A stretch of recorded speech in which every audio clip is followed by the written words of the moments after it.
Hi again. Thought we'd have another chat in Scotland today, in Edinburgh.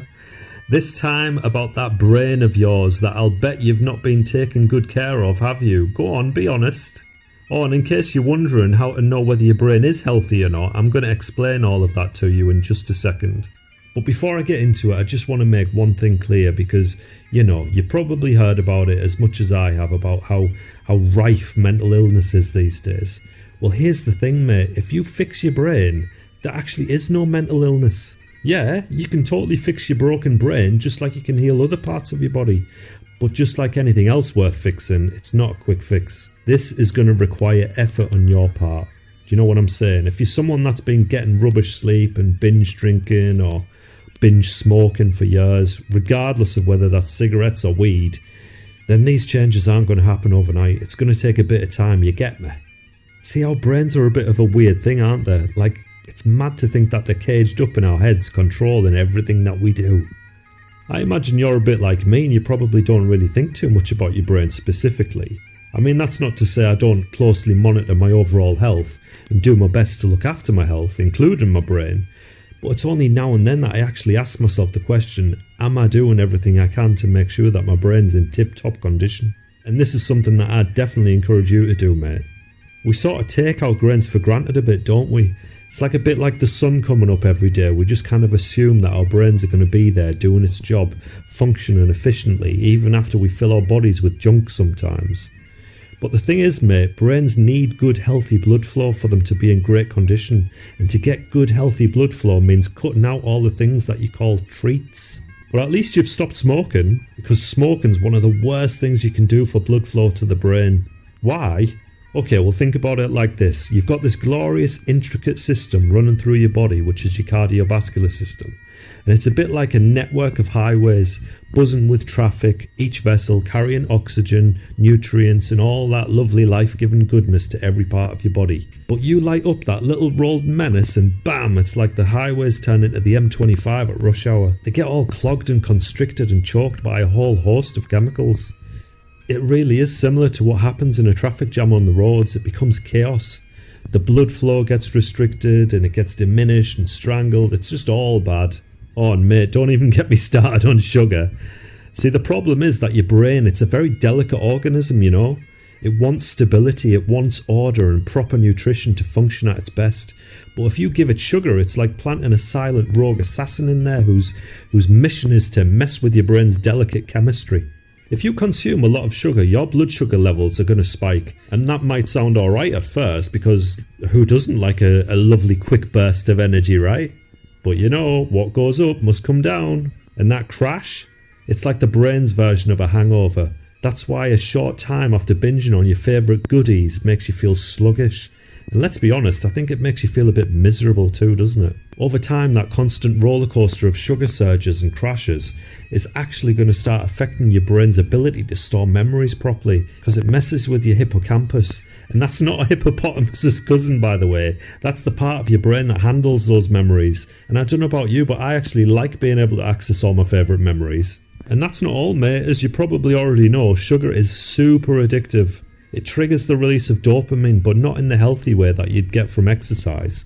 You're getting it from a food substance that causes inflammation in the brain, and that's definitely not something to look forward to unless you don't mind having dementia when you're older.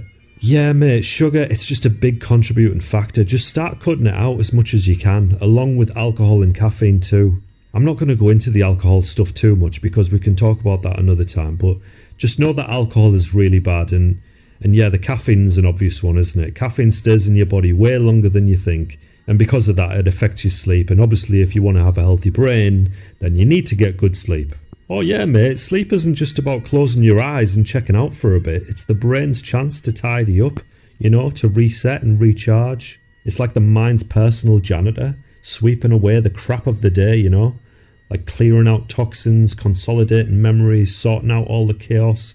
It even forms new neural connections. So if you start skimping on sleep or negatively affecting your sleep by drinking caffeine, well, you're effectively denying your brain the chance to do its job properly, aren't you? Do you see what I mean? It's like leaving your house in a mess, and then over time, it's going to get harder to think clearly or remember things or even control your emotions. And that's a pretty scary thought considering 60 million Americans alone have chronic sleep disorders. But mate, we've discussed this loads of times in the past, haven't we? So I'll not go into too much details about how to improve your sleep. Just remember that good sleep equals a good brain, and that caffeine will negatively affect that. So yeah mate, the bottom line here is that your brain loves oxygen and it loves good blood flow. So if you improve those two things, you're going to have a much healthier brain. And the sooner you start making the right choices regarding how you do that, then the better. Like personally, I'd start with exercise, something that gets your blood pumping. It's going to have you feeling good, it's going to increase oxygen to your brain, and it's going to help you live longer. So it ticks every box for a healthy brain, you know.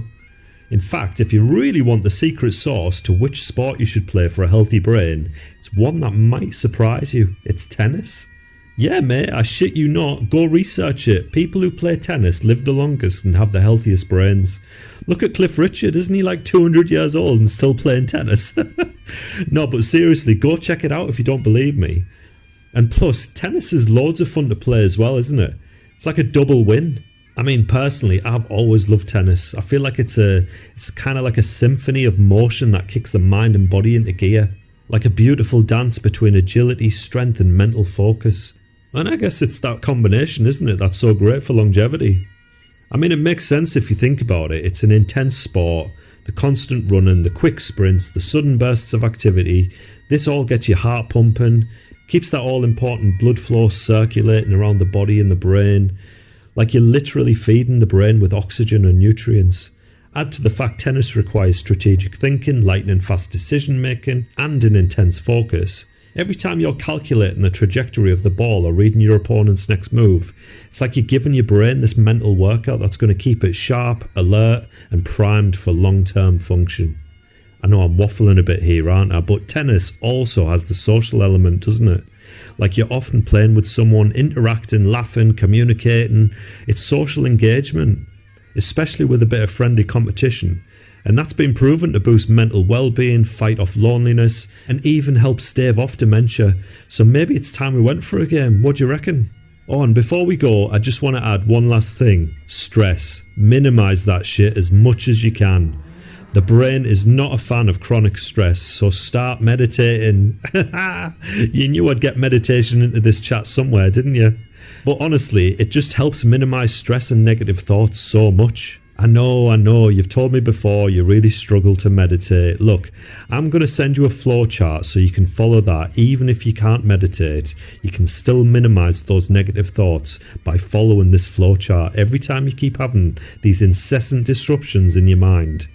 I promise you mate, if you start following this, if you start playing tennis or any racket sport really, cut out the sugar, cut out the caffeine, cut out the ciggies and alcohol, you're going to be feeling way better, you're going to live decades longer, and your brain is definitely going to thank you for it.